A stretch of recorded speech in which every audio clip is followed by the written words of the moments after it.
became the most obsessed person on the planet Earth. And I was basically, I had to invent a guy that didn't exist. I had to invent a guy that can take any pain, any suffering, any kind of judgment, be called nigger, be called whatever the fuck in the world, and be able to stand in the fucking room and say, go fuck yourself. I had to build this callous mind, and I built it through suffering. I built it through downright fucking just crushing myself. If it was raining outside at 3 o'clock in the fucking morning, if it was snowing, the first instinct is don't go out there and do shit. My instinct was, we gotta fucking go out there. Anything that was fucking horrible in my life that I would normally say no, that was inhumane to most people, I had to go do it. And I started callousing my mind at this point in my life. What do you say to the person whose potential is fucking great, but they want to play video games and eat pizza? Well, what I told his son was pretty much this right here. He asked me a question about, he wants to be really good at tennis. But what happens is after I play tennis for a while, I want to go play video games. You obviously don't fucking want it bad enough. Because a person that I became obsessed. I became obsessed with being the baddest motherfucker that God ever created. Am I that? I don't care. I believe it. And I was trying to tell him, once you become obsessed with something, obsessed, it's okay to be unbalanced for a while. It's okay. Don't be all this stuff people say, you gotta be balanced. To be the best in the world at what you do. It's not about being a Navy SEAL, people. The best at what you do, you have to be unbalanced to find every bit of fucking energy and strength that you have to pull it off. Then you get balanced once you become great. And then you help other people become better from you being the best in the world. So if your family doesn't understand, why are you so daggone crazy? Because I'm trying to be the best I can to give you the best that I am. And it takes being fucking obsessed to where people think you're crazy. People look at me and say, oh my God, you're a masochist, you're this and that. I'm not gonna get into how bad I was in all these races and SEAL training. I had 21 stretch fractures going through Hell Week. 21 stretch fractures. You know what I did? I taped my ankles up. Roger that. I want to be a SEAL. So I did it. Become obsessed with being great. It changes everything. Partying is weakness for the soul, my friend, so I try and avoid it. It's more like an obsession now. Everything I do is something to do with this, you know? Everything it's always in my head. I'm always thinking about it. I'm definitely obsessed with it. What makes you such a good fighter? I don't know, I'm just curious about it. I'm curious about it. It's never, it's in my head 24/7. There's nothing else I can think of. I don't think about nothing else. And that's it, I'm just curious. Curiously fascinated with it, and I can't stop thinking about it. Everything I do in my life is related to this. I don't do nothing else if it's not got to do with fighting. You know what I mean? And that is why, you know what I mean? To be true to that, all you've got to do is show up. Is that not unhealthy? I don't know. Do I look unhealthy? Take a look at this physique. I'm in phenomenal shape, in body and mind. To me, what's unhealthy is living an unhealthy life. To me, what's unhealthy is getting up and going through the same day, every day of your life, 9 to 5, in an office or in a... You know what I mean? That's unhealthy. That beats your mind. I feel to be at the pinnacle of any game. In whatever you do, you've got to be a little bit gone to it. You're not all there. You've got to be almost insane to your craft.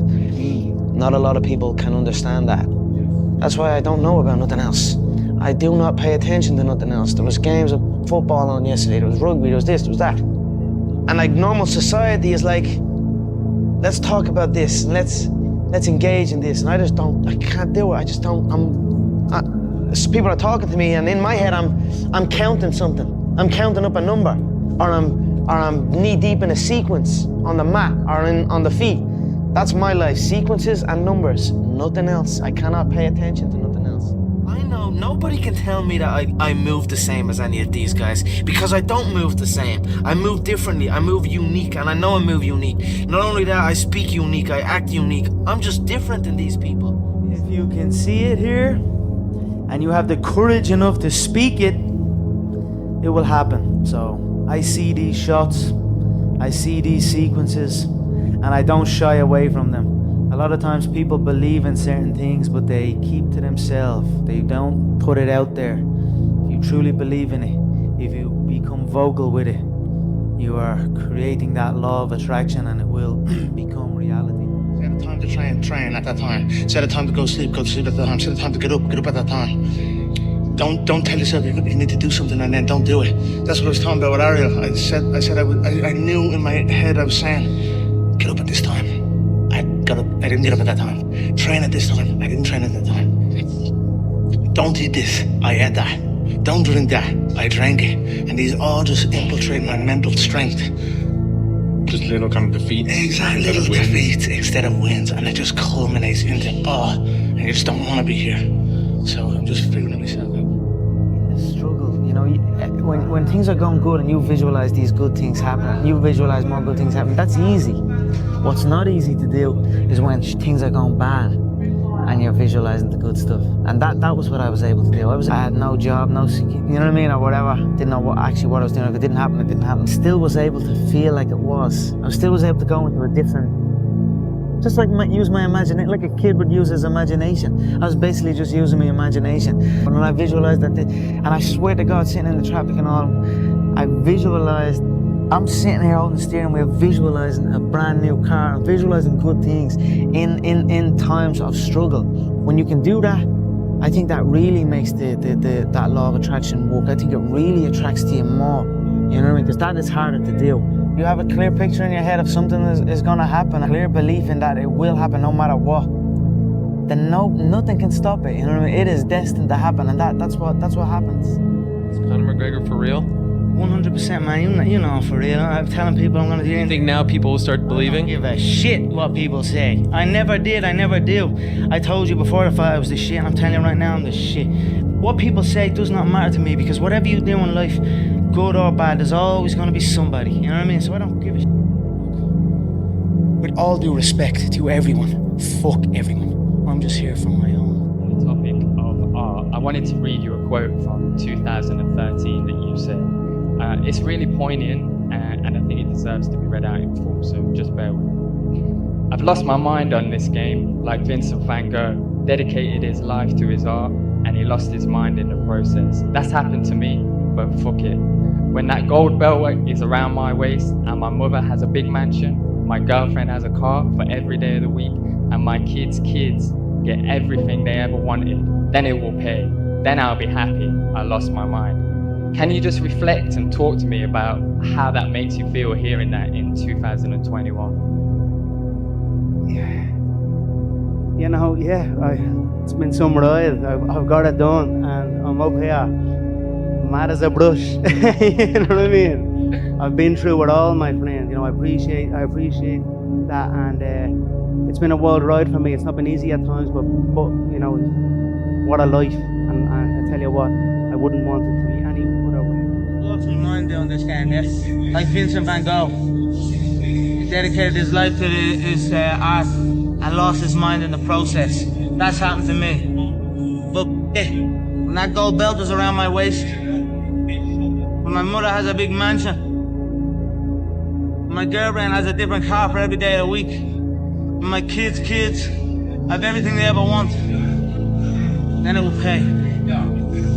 Then I'm happy I lost my mind. I wasn't invited to parties or friendly gatherings on the weekend. So on Fridays and Saturdays, I would go in my rec room with my basketball and basically dribble myself to sleep. And I think that was the best thing that could have ever happened to me, because during those lonely hours in the rec room, I discovered the hunger, the motivation, and the desire to be the best possible basketball player that I could be.